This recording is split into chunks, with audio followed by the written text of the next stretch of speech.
Well, hello everyone. I'm back with part 2 of Iron Black Tiger, performed by me, Sifu David Akrish. This is my own work. I've talked a bit about it in the attributes in part 1, and this is part 2 of part 2 because the first video screwed up and it was pretty good, but hey, whatever, life happens. So we'll see if this one works. So a few things I talked about, and I will talk about now, is that the way I do things is a bit different. I use a lot of different parts of my body, especially my body, my arms and my hands, and different strike points that I actually went over in the Mokjong Key Principles Part 1. And so that's one of the key ideas here, and once I go over these you'll see.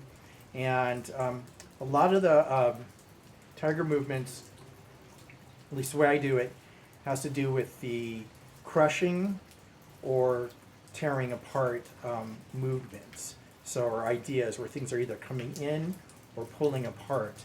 And even the third one, where the tiger climbs a mountain, it looks like it's straight, but it's not. It is actually, it's almost like you're catching things, and you're trying to catch. A lot of the tiger that I do is putting or crushing things or pulverizing, and so you probably be able to see that with these first 4 movements, and then I'm going to do the second 4 and the third 4 later, obviously, which would be part 3 and part 4. But let's get right into it. I'm always kind of struggling for the best angle to show specific ideas of what I'm doing here. Anyway, oh, by the way, hi, welcome. If you're new, welcome.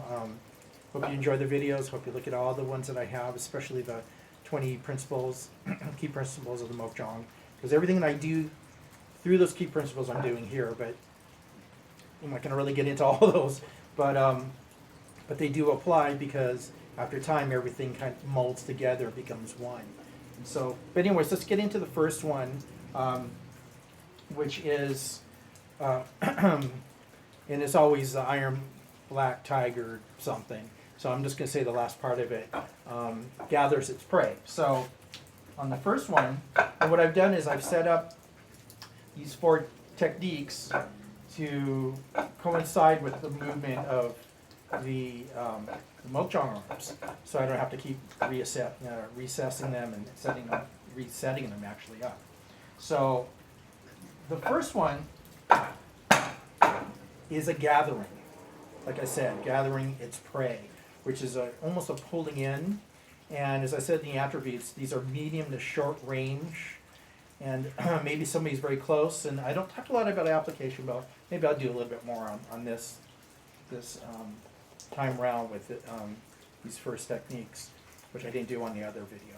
So this one, it's almost like you're pulling someone in, you're gathering, you're striking. So you're doing multiple things at the same time. Maybe it's on a single arm. It really depends. Somebody's close to you.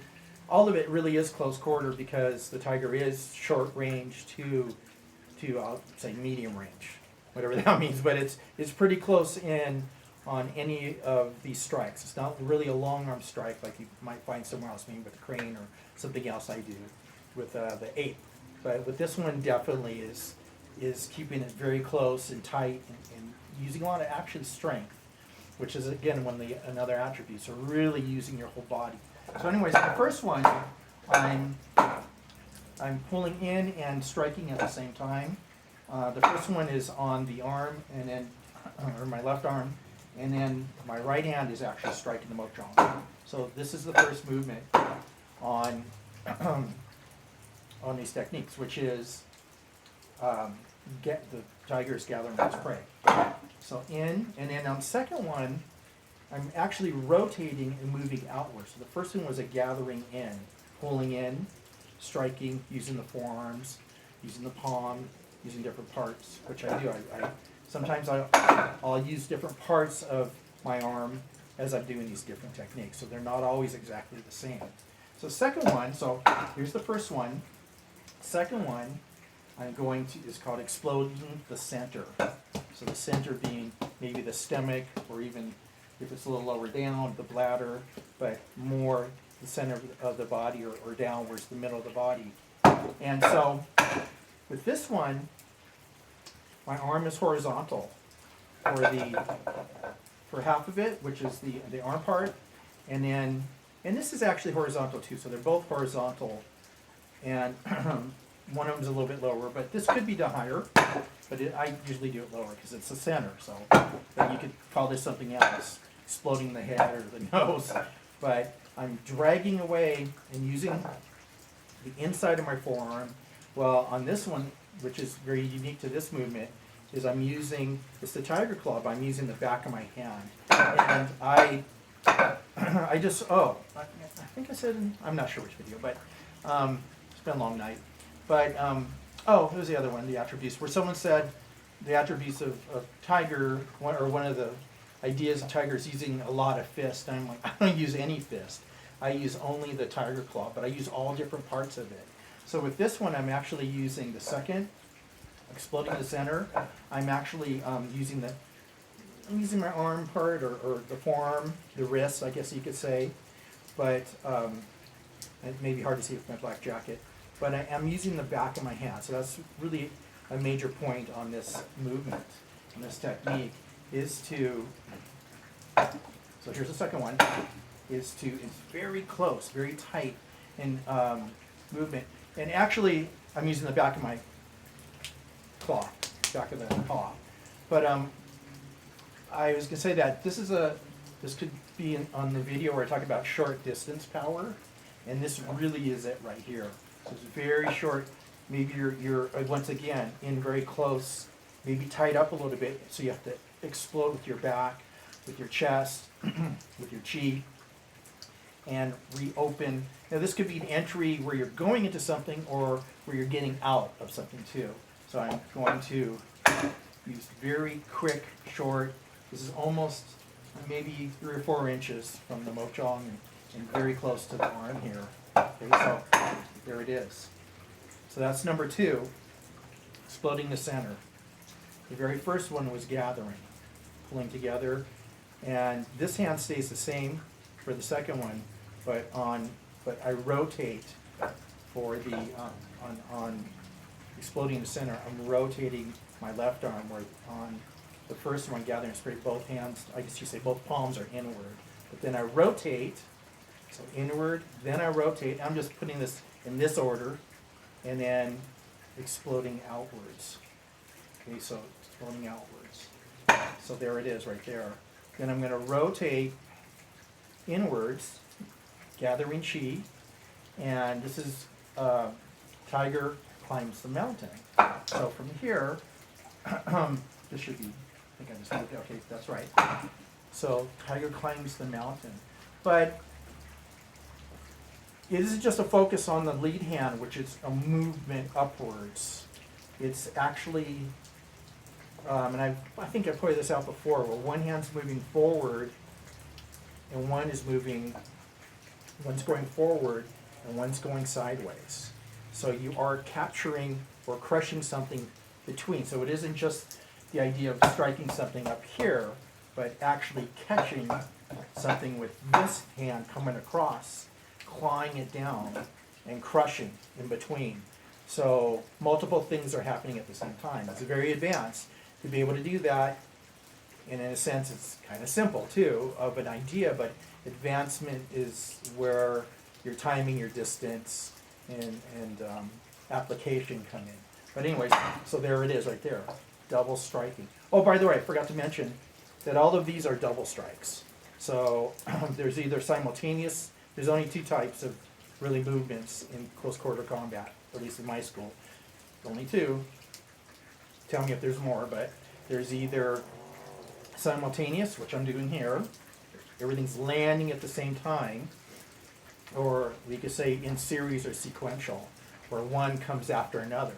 So I could go 1, 2, like that, 1, 2, but I'm not. I'm doing them both at the same time. They both land at the same time. And then lastly, so that's number 3, now you're climbing the mountain, and I push this inward. So now number 4 is eviscerating his enemy.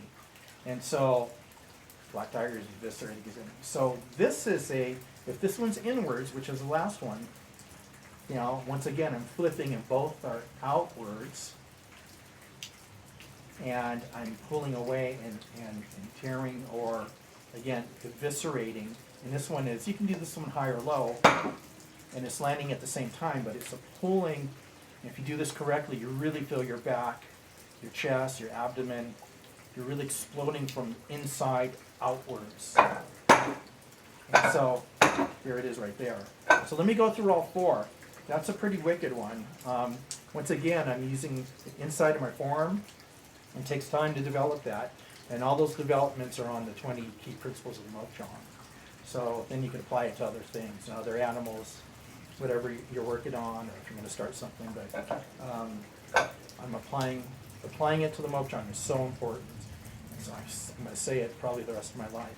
How important this is to really feel what it feels like instead of just doing it in a kata.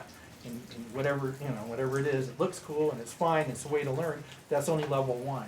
So this is level 3, is using apparatuses where you're actually training on something other than a person.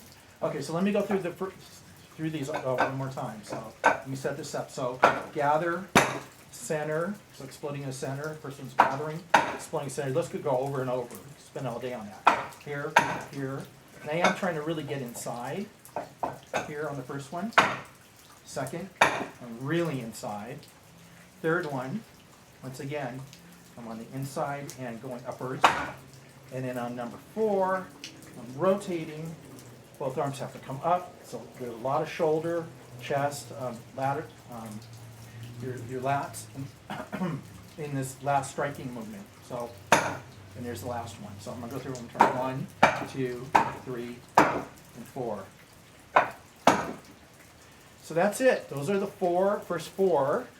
And what I put into or whatever you call it, the write-up, is that these take time to develop. Maybe you can do it. Maybe you're already working on the Mokjong a lot, and you might want to add, some tiger ideas that you're doing.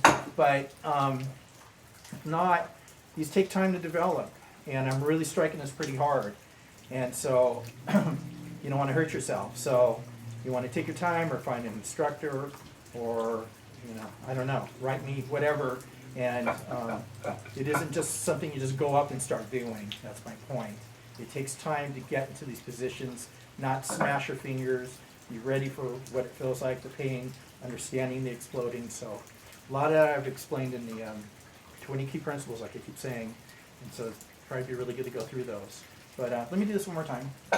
So gather, explode the center, climb the mountain, and then rotating, and then eviscerating his enemies, pulling apart.